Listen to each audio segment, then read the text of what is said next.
নমস্কার বন্ধুরা, আশা করি আপনারা সবাই ভালো আছেন। আমি অর্ণব, আর আমার ইউটিউব চ্যানেল অর্ণবস গার্ডেনিংয়ে আপনাদের সকলকে জানাই স্বাগত। তো বন্ধুরা, আজকের আমাদের ভিডিওটির মূল আলোচনার বিষয়বস্তু হলো জারবেরা গাছের মাটি তৈরি। এই জারবেরা ফুলের সাথে কিন্তু আমরা এখন কম বেশি অনেকেই পরিচিত, এবং আমরা যারা বাগানিরা আছি তারা এই ফুলের শোভা দেখে আমরা প্রত্যেকেই চাই আমাদের ছাদ বাগানেও দুটো একটা এই জারবেরা ফুল ফুটুক। এবং এই জারবেরা গাছের যারাই আজ পর্যন্ত লাগিয়েছেন, এর মধ্যে অনেক বাগানি বন্ধু বলেছেন যে আমরা জারবেরা গাছ লাগাই, কিন্তু গাছটি কিছুদিন পর মারা যায় বা খুব বেশি বড় ফুলও হয় না। তো তার কি কারণ থাকতে পারে? তো সেই সমস্যার সমাধান নিয়েই আজ আমি এই ভিডিওটি আপনাদের সামনে এনেছি। তো আজ এই ভিডিওটি একদম স্কিপ না করে সম্পূর্ণ ভিডিওটি দেখুন। আমি এর মধ্যে অনেক খুঁটিনাটি তথ্য বলে দিয়েছি, যেই কারণে আপনাদের এই সমস্যার থেকে আপনারা মুক্তি পেতে পারেন। তাহলে যারা আমার চ্যানেলে নতুন এসেছেন, আমি তাদের কাছে রিকোয়েস্ট করব আমার চ্যানেলটিকে সাবস্ক্রাইব করে নিতে এবং এই ভিডিওটি সম্পূর্ণ দেখতে। তাহলে চলুন বন্ধুরা, গাছ নির্বাচন থেকে শুরু করে প্রতিস্থাপন পর্যন্ত স্টেপ বাই স্টেপ সম্পূর্ণ ভিডিওটা দেখে নেওয়া যাক। ফার্স্ট স্টেপে আমরা দেখে নিই কীভাবে আমরা গাছ নির্বাচন করব। দেখুন, এই যে গাছটি আমি এখানে নিয়েছি, এটি জারবেরা গাছ, সেটি তো আপনারা পাতা দেখে বুঝতে পারছেন। এবং দেখুন, গাছে না কিন্তু কোনো রকমের রোগ পোকার কোনো আক্রমণ নেই, এমনকি গাছটি খুবই সতেজ এবং সবুজ হয়ে রয়েছে। এর সাথে সাথে আমি আরও একটি গাছ নিয়েছি, এই গাছটিও দেখতে পাচ্ছেন, খুব সুন্দর গাছ। এবং দেখুন, এই গাছটির মাঝে যে অংশটি, মাঝের অংশটা কিন্তু আপনাদেরকে এই জারবেরা গাছের ক্ষেত্রে অবশ্যই দেখে নিতে হবে। মাঝ থেকে যে পাতা বেরোয়, সেই জায়গাটা যদি নষ্ট হয়ে যায়, তাহলে কিন্তু গাছে ফুল আসার জায়গায় গাছটি মারা যায় খুব তাড়াতাড়ি। কোনো রকম কোনো রোগগ্রস্ত গাছ আপনারা নিজেদের বাড়িতে নিয়ে আসবেন না। এর সাথে আমি আরও একটি গাছ আপনাদেরকে দেখাচ্ছি। এই গাছটি দেখুন, এই গাছটিতে কিন্তু একটি ফুল রয়েছে, এটি কুড়ি বেরিয়েছে।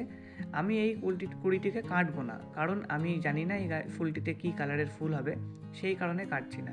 কিন্তু আপনারা যদি জেনে থাকেন যে আপনারা কী কালারের জারবেরা ফুল এনেছেন, তাহলে এই ছোট অবস্থায় যখন গাছটি থাকবে, এই গাছে কোনো রকম ফুলের কুড়ি রাখবেন না। এতে ফুলের কুড়ি রাখলে গাছটি কিন্তু অতটা ভালো গ্রো করবে না এবং পরবর্তীতে ফুলের সাইজ ছোট হবে। তো এইভাবে আপনাদেরকে গাছ নির্বাচন করতে হবে। এরপরে আমরা দেখে নিই কীভাবে মাটি প্রস্তুত করব। তো মাটি প্রস্তুতের জন্য সবার প্রথমে আমি এখানে 30% গার্ডেন সয়েল বা সাধারণ মাটি নিয়ে নিয়েছি। এই মাটিটাকে আমি একটু বালি চালার চালনির সাহায্যে চেলে নিয়েছি। যারা আমার চ্যানেলে এর আগেও ভিডিও দেখেছেন, প্রত্যেকটা ভিডিওতেই কিন্তু আমি আপনাদেরকে দেখিয়েছি যে আমি যখন নতুন গাছ প্রতিস্থাপন করি, তখন আমি মাটিতে কোনো রকম মোটা দানা মাটি রাখি না, মাটিটাকে একটু চেলে নিই। এর ফলে গাছটি বসাতে অনেক সুবিধা হয়। তো এর সঙ্গে আর কী কী আমি অ্যাড করব সেটাও দেখিয়ে দিই। এরপর আমি এখানে 30% নিয়ে নিয়েছি ভার্মি কম্পোস্ট। ভার্মি কম্পোস্টের পরিবর্তে আপনারা যে কোনো কম্পোস্ট, সেটা কিচেন কম্পোস্ট হতে পারে, কাউডাং কম্পোস্ট হতে পারে, আপনারা ব্যবহার করতে পারেন। তবে কাউডাং কম্পোস্ট ব্যবহার করলে সেটা চেষ্টা করবেন অন্তত 1 বছরের পুরনো যাতে কাউডাং কম্পোস্টই হয়। এরপরে আমি 30% নিচ্ছি স্যান্ড। এটা রিভার স্যান্ড নয়, এটি কনস্ট্রাকশনের স্যান্ড, লাল বালি, মোটা দানার যে লাল বালি, সেটি নিয়ে নিয়েছি 30%। তো টোটালে আমাদের এখানে 90% কিন্তু কমপ্লিট হয়ে গেল। এবার এর সাথে আমরা আর কি নিয়ে নেব? এবার আমি এখানে নিয়ে নিয়েছি পারলাইট। এই পারলাইটটা আমি 5% এই মাটিতে মেশাবো। তো পারলাইটের যদি আপনারা এই পারলাইটটি যে কোনো ফার্টিলাইজার শপ বা নার্সারি থেকে ইজিলি পেয়ে যাবেন। যদি আপনাদের কাছে এই পারলাইট অ্যাভেলেবেল না থাকে, তাহলে আপনারা এই পারলাইটটিকে স্কিপ করে যেতে পারেন। তবে পারলাইট দেওয়ার অনেক কারণ থাকে। এটি যেমন গাছের মাটিকে উর্বর রাখে, সাথে সাথে গাছের শিকড় বৃদ্ধিতে এই পারলাইটের গুণগত মান কিন্তু অত্যন্ত ভালো। এবং এর সাথে আমি নিয়ে নিচ্ছি আর 5% কোকোপিট। এই কোকোপিটটা আপনারা 5%-এর বেশি ইউজ করবেন না, কারণ সবসময় জারবেরা গাছের জন্যে ওয়েল ড্রেনেজ মাটি তৈরি হয় ভালো। কিন্তু এর সাথে কোকোপিটটা এই কারণে নিচ্ছি যাতে মাটিতে জল না দিলে একদম শুকিয়ে না যায়।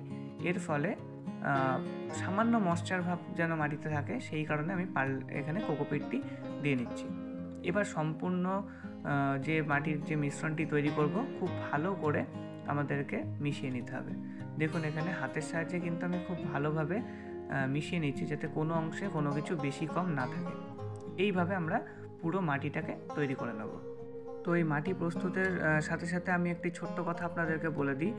আমার কাছে এখন বর্তমানে নিমখোল অ্যাভেলেবেল নেই, সেই কারণেই আমি মাটির মধ্যে কোনো রকম নিমখোল দিতে পারলাম না। বাট যদি আপনাদের কাছে নিমখোল থাকে, আমি সাজেস্ট করব এই একটি 6 ইঞ্চি টবের জন্যে 1 চা চামচ নিমখোল এই মাটির সঙ্গে মিশিয়ে নিতে। তাহলে এই মাটিতে ফাঙ্গাস অ্যাটাকের থেকে আপনারা রক্ষা পাবেন, ফলে কাজটা কিন্তু আরও ভালো হবে। এবার চলে আসি টব নির্বাচনে। তো আমরা কেমন টবে গাছটিকে প্রতিস্থাপন করব। দেখুন, এখানে আমি একটি 6 ইঞ্চি মাটির টব নিয়ে নিয়েছি।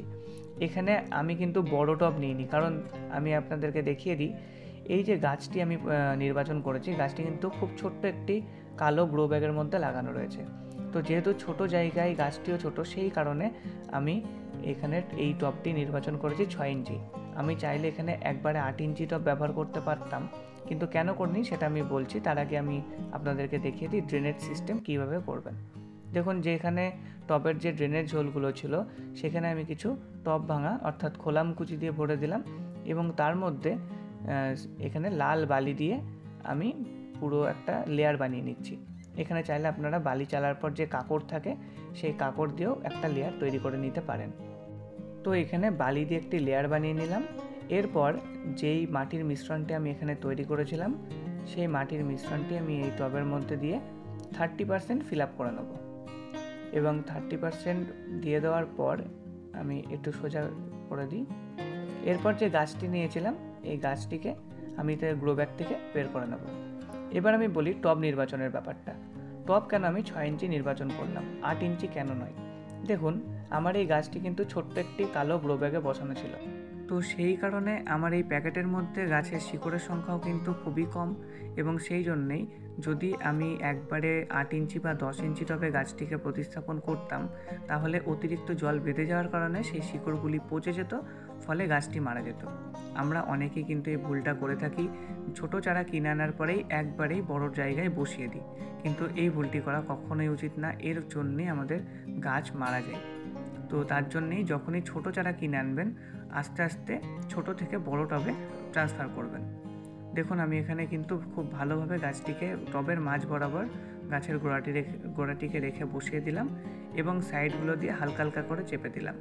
এবার যে পয়েন্টটা, এই বসানোর সময় সব সময় একটা জিনিস মাথায় রাখতে হবে, গাছের যেই মিডিল পজিশানটা, যেখানে একটি ছোট্ট পাতা বেরিয়ে রয়েছে, ওই পজিশানটা যেন মাটির নিচে না চলে যায়।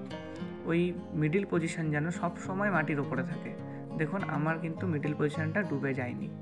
তো প্রতিস্থাপনের পর সবথেকে গুরুত্বপূর্ণ যে কাজটি, সেটি হলো গাছে জল দেওয়া। তো দেখুন, যতটুকু আমি 1 ইঞ্চি 1.5 ইঞ্চি মতন ফাঁকা রেখেছিলাম টবের, সম্পূর্ণ অংশটা দিয়ে আমি টব ভর্তি করে জল দিয়ে দিচ্ছি।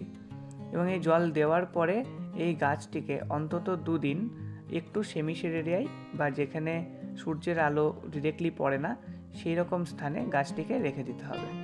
তো দেখুন বন্ধুরা, আমি এখানে গাছটিকে প্রতিস্থাপন করার পর যে জল দিয়েছিলাম, জলটি পুরোটা কিন্তু ড্রেনেজ সিস্টেমের মাধ্যমে টবের গোড়ার থেকে বেরিয়ে গিয়েছে। অতিরিক্ত জল গাছের গোড়ায় জমে নেই। আর দেখতে পাচ্ছেন, এখানে কোকোপিট দেওয়ার ফলে গাছের গোড়াতে কিন্তু ময়েশ্চার ভাবটাও রয়ে গিয়েছে। তো এইভাবেই আপনারাও আপনাদের জারবেরা গাছকে প্রতিস্থাপন করুন। দেখবেন আপনাদের গাছ একটিও মরবে না, এবং খুব সুন্দর এবং সুস্থভাবে বেড়ে উঠবে, আর ফুলের পরিমাণও প্রচুর হবে। তো এর পরবর্তী ভিডিওতে আমি এই গাছের আপডেট তো আপনাদেরকে অবশ্যই দেখাবো, এবং তার সাথে এটিও বলে দেবো এই গাছের রোগ পোকার বিষয় নিয়ে, কখন ফাঙ্গাসাইড ব্যবহার করবেন, কখন কিভাবে পরিচর্যা করবেন যাতে ফুল বেশি পান। এই গাছ বেড়ে ওঠার সাথে সাথে প্রত্যেকটা ভিডিও স্টেপ বাই স্টেপ এই চ্যানেলে আপনারা পেয়ে যাবেন। তাহলে যারা এখন আমার চ্যানেলটিকে সাবস্ক্রাইব করেননি, প্লিজ সাবস্ক্রাইব করে নেন, এবং এই ভিডিওটি এতক্ষণ ধরে দেখার জন্য আপনাদেরকে অসংখ্য ধন্যবাদ। যদি আপনাদের ভিডিওটি ভালো লাগে, অবশ্যই ভিডিওটিতে একটি লাইক করবেন, এবং কমেন্ট করে আপনারা আপনাদের যদি কোনো প্রশ্ন থাকে অবশ্যই জানাতে পারেন। তো দেখা হচ্ছে বন্ধুরা নেক্সট কোনো ভিডিওতে। সুস্থ থাকবেন, ভালো থাকবেন, নমস্কার।